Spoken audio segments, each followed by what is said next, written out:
Good morning, one and all, and welcome to this short edition of Brush Hour. We should call it Brush Half Hour today, but that's okay. In 30 minutes, we can still have plenty of fun together checking out the wonderful, if compact, Manga brush set for Photoshop and Adobe Fresco. Now, if you have a subscription to Fresco or to Photoshop, you know that you can get these brushes on the Adobe Brushes download page. If you're in Photoshop though, and you want to get them straight out of Photoshop, I'm going to show you how to do that right now. So let's check it out. Here in your brushes panel, you're going to want to come over to this tiny little drop down menu in the top right corner. It's got 4 lines stacked on top of one another. If we tap on that, you'll see we have this option to get more brushes.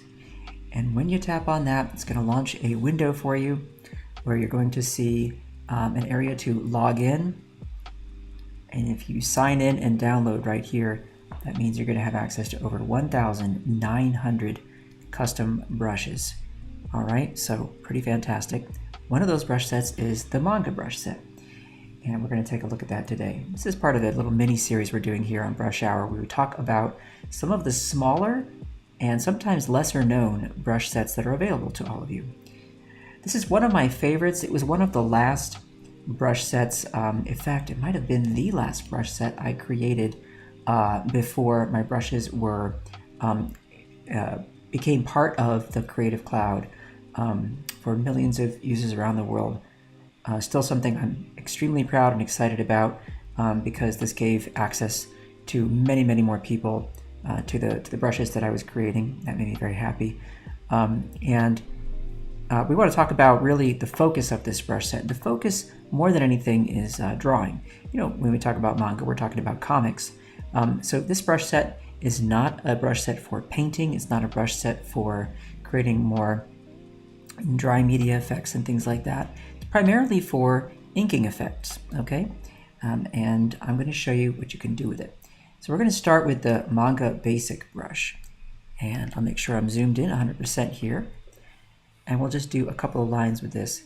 And you can see that this brush is for nice, fine line work, but it still gives you a little snap and a little taper toward the end of the brush stroke and the beginning, depending on how much pressure you use. But if I tap and hold and then draw a line, you'll see that I'll get a line that is nice and solid at the beginning, but then tapers at the end. I'll do that again. You can see that. Okay? So that's an effect you're going to need quite often when you're drawing. We can take a look at how this brush is constructed, and we do this a lot on Brush Hour. Let's come over to our brush settings, and you'll notice that there's very little jitter with this brush, which is why you can rely on it to behave very consistently with the lines that you draw. So if we're looking at shape dynamics, you'll see size jitter only 3%. Okay, this is just to add a tiny bit of variation. So what you get doesn't look too plastic, you know. We have our minimum diameter set to 12%. Now you'd think, well, why not set it all the way down to 0? Well, first of all, this brush is very small in pixel dimensions to begin with. It's already only 12 pixels. And so really setting it down to 0 isn't going to make that much of a difference. And I remember when I was designing these, I was just trying to get exactly the right setting so that I could get a snap and get a nice taper at the end, but not lose the stroke altogether and have it break up, which is important. If you look at the angle jitter, we only have it set to 1%. The control is set to direction. This makes it so that no matter which way I draw, I'm going to have the same width of stroke, and it's going to feel identical in any orientation, okay? So why don't we do a little sketch with this and see how it performs.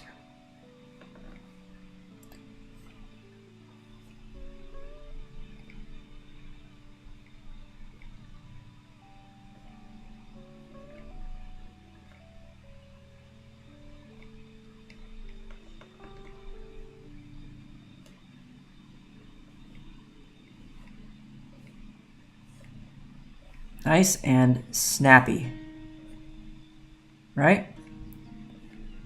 And you notice too that I use pretty fast strokes. Oftentimes when I'm trying to get a line that feels really clear, right? And that's an important tip when you're drawing, just a general tip for drawing. If you're trying to get a line that has a good curve to it or a snap to it, whatever it happens to be, it's better to try and nail it with one stroke, and if you don't get it right, to undo and try again, right?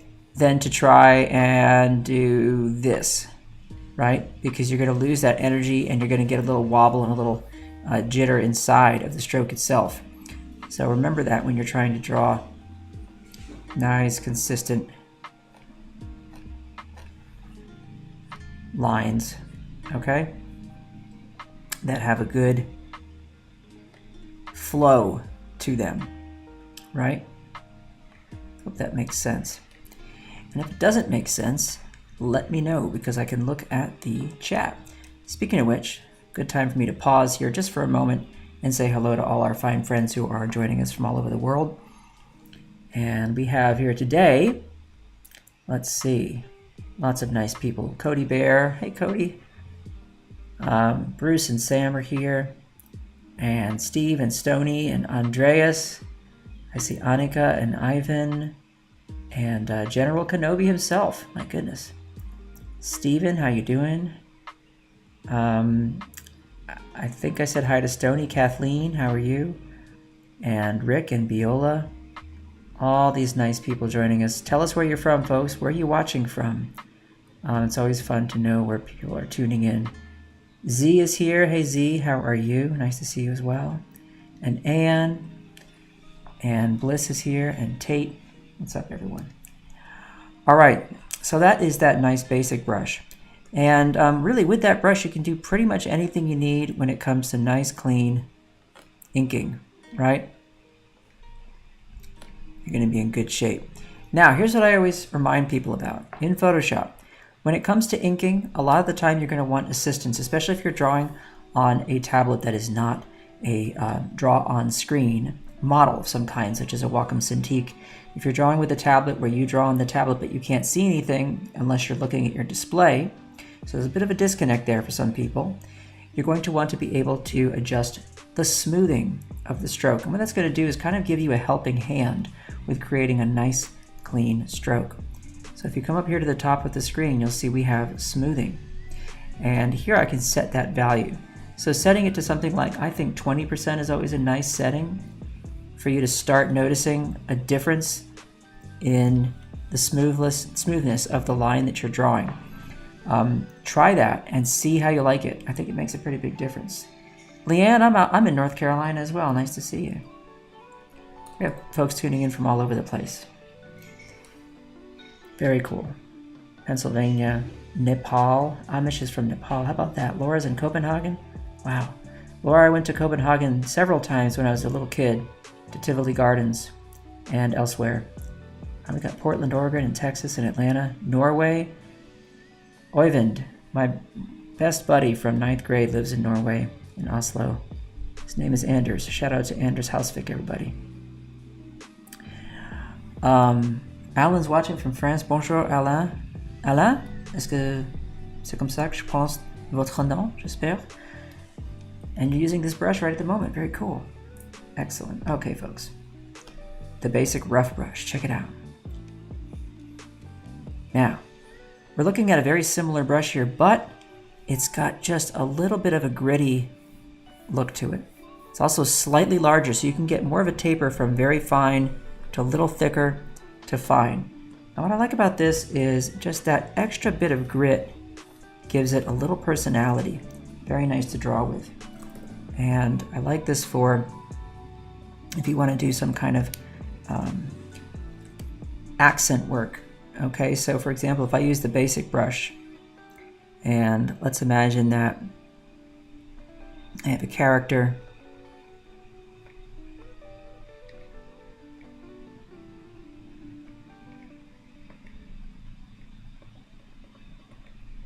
Right here.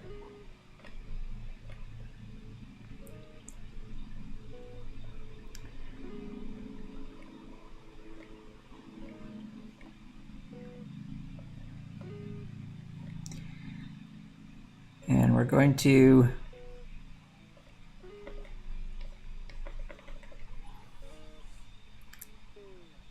have this character standing here wearing some kind of a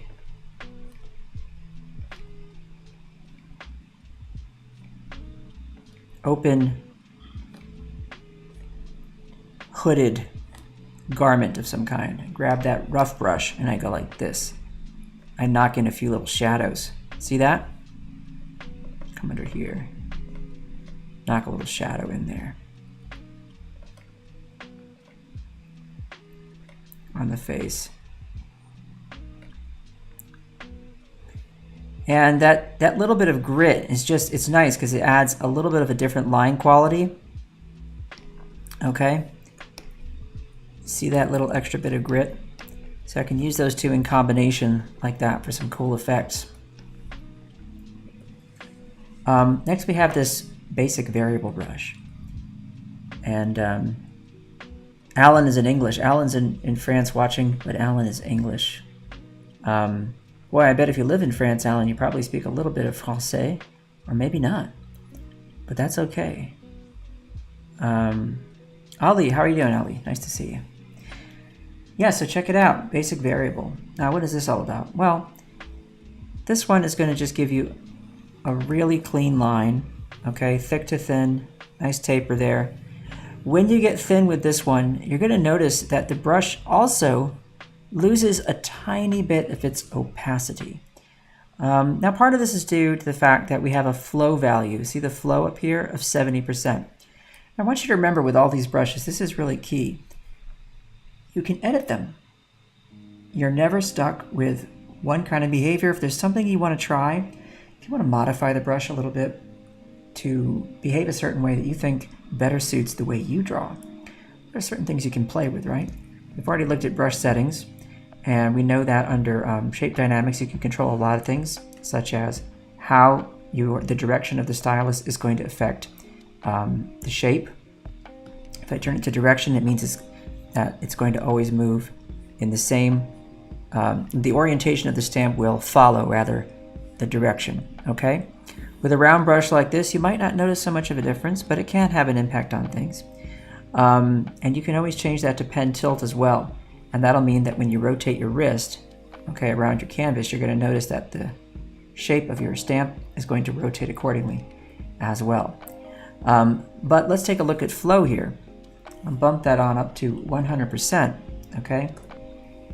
And the thinner lines now, the very thin ones, I'm just drawing some of them next to the original line there that I drew. You notice how this is slightly grayer than these, and that is only because I've increased the flow, okay? Now you're still gonna not get 100% opacity with this brush, and a lot of that also is due to the fact that the spacing is set to 10%, okay? And there's a dual brush in play here. All right, if I were to get rid of that dual brush, okay, it actually makes it even less opaque. I think that's because I had it set to color burn. But this could be useful. Maybe you want a little soft kind of a stroke like this, okay? That could be good for something like dealing with a softer fabric if you're describing it, or maybe an animal, right? And you want to just suggest a little bit of fur, something like that. I don't know. Lots of things to consider there and how you might use that, right? But I do want you all to experiment with some of these settings to see how they go. But do bear in mind, I did try with all of these sets to make it so that you have enough variety in there that you should be able to find what really suits you for your particular style of working, for your hand, so to speak. We have a variation of this brush called a basic variable softer, okay? It's hard for me to explain what's different about this without you actually picking it up and drawing with it. But there's a buttery feel to it when you draw with it, when compared with the basic variable, and I think you'll notice that. By the way, when I say variable, most times when I write titles for these brushes, I'll come up with some kind of funny name that people might remember easily. But when I do mention variable in the title, it means I'm telling you that usually you can control the width of the stroke with pen pressure. Okay. Why don't we move on to the Manga Crisp brush? So I'll get rid of all this action here. The Manga Crisp brush has a kind of a sharp feel to it. It also has a nice breakup of the line, adding to that natural media quality you get. Imagine taking a pen and drawing on paper that is not perfectly smooth. That's one way to think about how this brush feels when you draw with it. So you're going to get tiny little bumps along the way as you draw, but you still have total control over the shapes that you make. Let's go ahead and bump the smoothing up here. And let's do this here.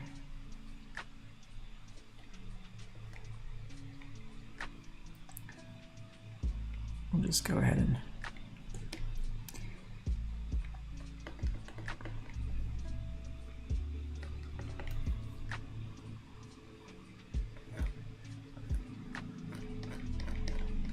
draw our character.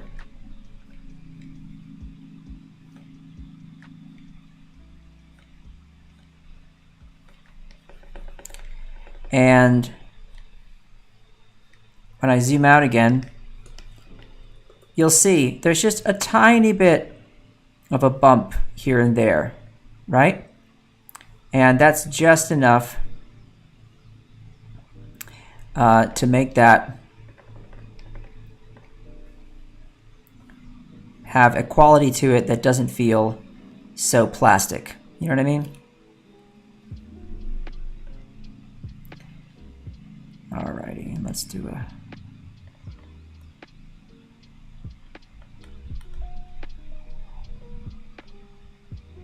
kind of a yelling expression. Whoops, let's get that. There we go.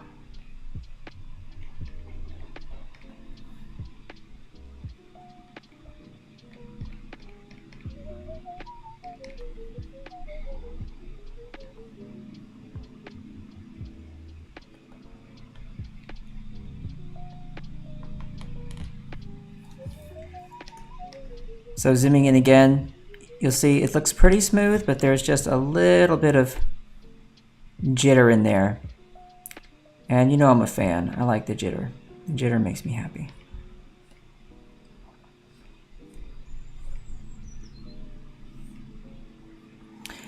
Okay. And then we come to the Manga Edge brush. Now this is a variant of, if any of you have ever played with my Belgian comics brushes, this is a similar brush to that. And I like it because it's created with a triangular brush stamp.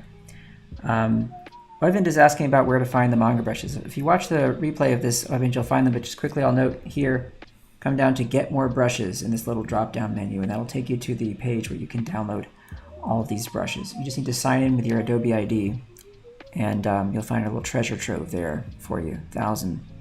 Almost 2,000 brushes there for you to play with. So to the Manga Edge. So this brush is created with a triangular brush stamp. The triangular brush stamp is slightly rounded. If you've ever used the Belgian comics brushes, you're familiar with how this feels.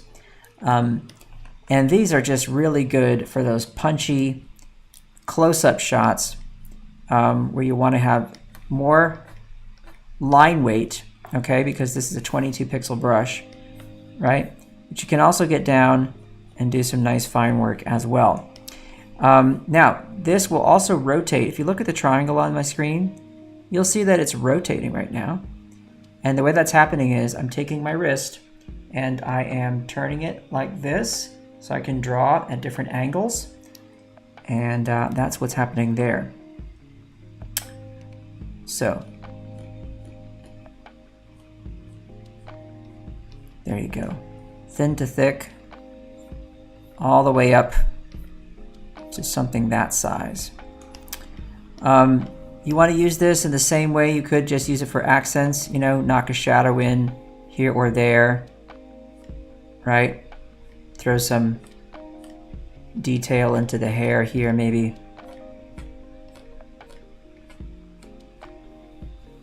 Lots of ways to use it in combination with some of the other brushes, right? That could work nicely.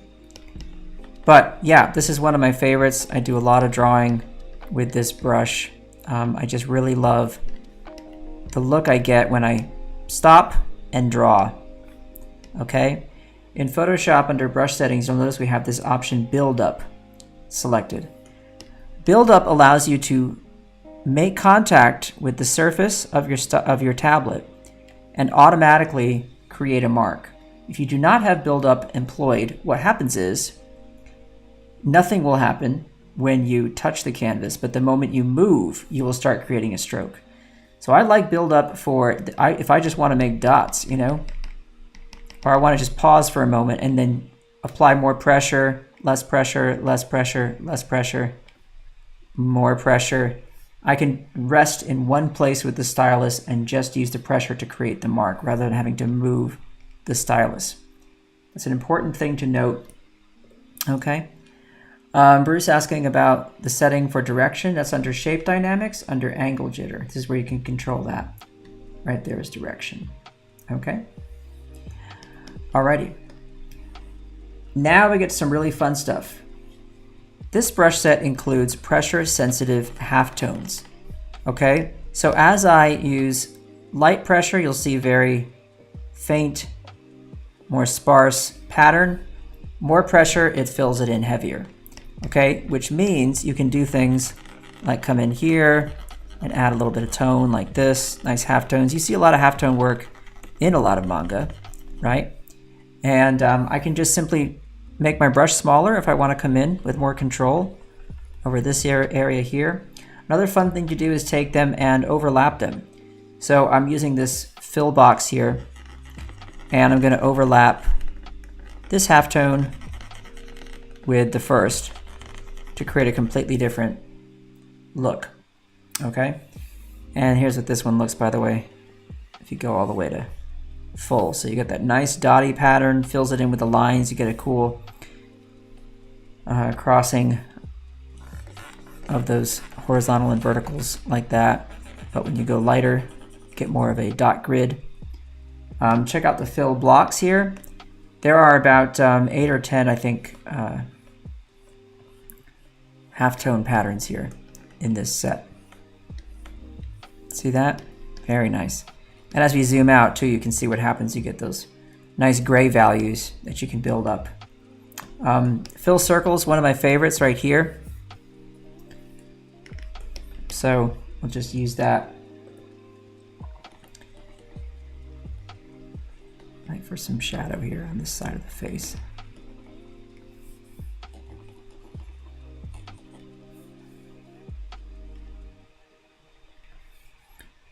That's what it looks like. But remember, pressure sensitive. So light to heavy, okay? You can see that the size of the little circles there gets thicker, okay? Fill circles small, gives you the same thing, but really, really nice and tiny. So that's great for adding a bit of tone to an area that isn't going to use some kind of a predictable diamond pattern, okay? Fill Classic is a really nice, recognizable halftone pattern. Got a variant of that, Fill Classic 2, which goes all the way to black. So you get that full range from light gray to medium, all the way to black, depending on how much pen pressure you're using, okay? Got a nice cross pattern here. And of course, you're gonna wanna have these diagonal lines, okay? Check that out. Both directions, we got both directions going there. Got regular dot pattern for fill, and a grid and so on. Check these out and play with them. There's one more inker called the Flex. This one has a bit of jitter to it, but I tell you, it is just a real joy to draw with, very buttery. Probably the one I use most outside of the variant of the Belgian Comics brush right there. We're going to run out of time here in a minute, and I hate that, but I do want to quickly show you the FX brushes. Check it out. You got a character running. You want to show there's some speed there. You can do this. You can draw a big explosion. You can overlap these. These are really useful. That's the FX action lines. You got broken lines as well. See that? You've got action bursts. I can draw these bursts like this. You've even got crazy lines. Look at that. That's for something really intense. Got some cross-hatching action. And even some short bursts as well. Lots to play with here. There's a pencil in there for those of you who want to sketch. And a few more inkers here that are more based on tech pens and things like that. I wish we had more time, gang. This was a half-hour show, not the full hour, so I gotta say see you later. But thanks for joining me, and I'll catch you in 2 weeks for another brush hour. Everybody take care of yourselves, take care of each other. Please be kind, and I'll say ciao for now.